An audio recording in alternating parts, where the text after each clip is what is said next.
আসছেন আমি খুশি হয়েছি।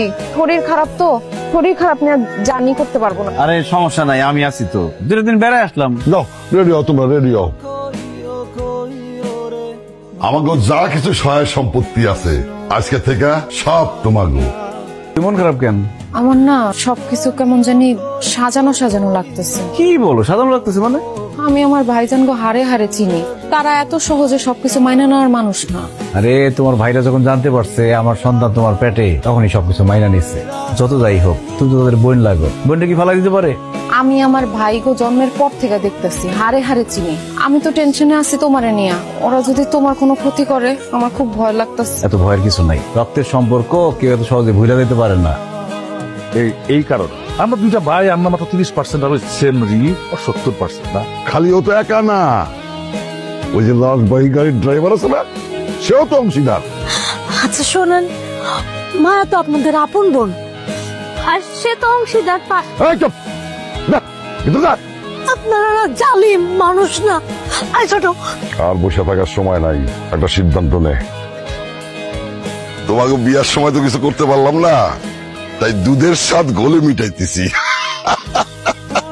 জরুরি একটা কামে ঢাকায় লোক পাঠানোর দরকার। ভাবছিলাম তাজুলরে পাঠাবো, তাজুলের নাকি পেটের ব্যথা। খুব বেশি দরকার ভাইজান? হ্যাঁ খুব দরকার। না না, তোমার যাওয়ার দরকার নাই। আমার তো দরকার না, মায়ার দরকার। মায়ের নামে যে দলিল করতেছি না, সেখানে কিছু সংযোজন বিয়োজনের ব্যাপার আছে।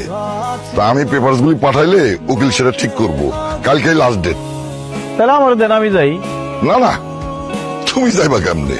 তোমার না আজকে অনুষ্ঠান। হ্যাঁ, ভাইজান ঠিকই কইছে, তোমার যাওয়ার দরকার নেই। আর তুমি গেলে অনুষ্ঠান হইব কেমনে? আরে আমি যাবো আর আমো, সন্ধ্যার আগে ফিরে আমো, সমস্যা কি? আর বই, ও গেলে তো সন্ধ্যার সময় ফিরে আসবো। সন্ধ্যার সময় অনুষ্ঠান হবে। আর ওই বিশ্বস্ত লোক ছাড়া কাগজগুলি আমি পাঠাইতে সাহস পাইতেছি না। ভাইজান তাহলে আমি যাই, আমি তাড়াতাড়ি ফিরে আসুন, সমস্যা নাই। আচ্ছা, তুই আমার বাঁচাইলা। তুমি ভাইজানের কথায় কেন রাজি হইলা? শহরে না গেলে হয় না? মায়া তুমি না বেশি বেশি টেনশন করো। ভাইজান কতটা বিপদে পড়লে আমার বলতে পারে, বুঝতেছো তুমি? তারপর আমার জন্য কেমন কেমন লাগতেছে, না গেলে হয় না? খালি খালি টেনশন করো, সন্ধ্যার আগে চলে আসো।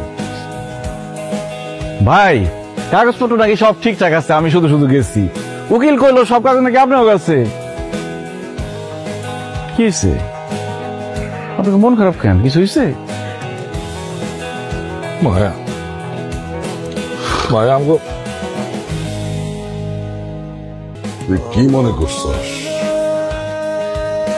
হিরণরা আমি এমনি এমনি ঢাকা পাঠাইছি? তুই কি লেগে পাঠিয়েছ? পলিটিক্স কইরা।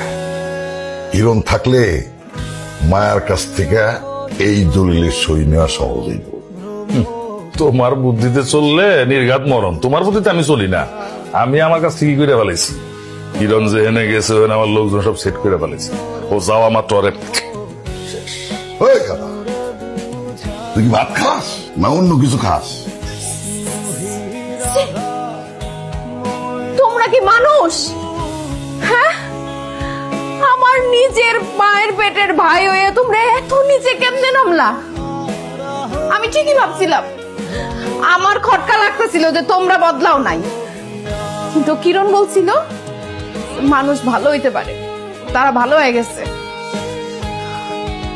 আমি আজকে কয়ে দিতেছি, আমার আব্বাই যে সম্পত্তি রেখে গেছে এইটার এক কানা করি তোমাকে মতো খারাপ মানুষের কাছে আমি দিব না। তো বুঝে যখন ফালাইছো সবকিছু দিয়ে দে, কাগজটা সই দিয়ে দে, যা পাইছে জায়গা সবকিছু করে নে, সই দে। দিব না। আমার আব্বাই আমার নামে লেখা দিয়ে গেছে, তোমাদের মতো খারাপ মানুষের কাছে আমি কোনো কিছু লেখা দিব না। ভাই তোমার পলিসি ঠিক না। আমাকে বোন বাবার সবচেয়ে প্রিয় সন্তান,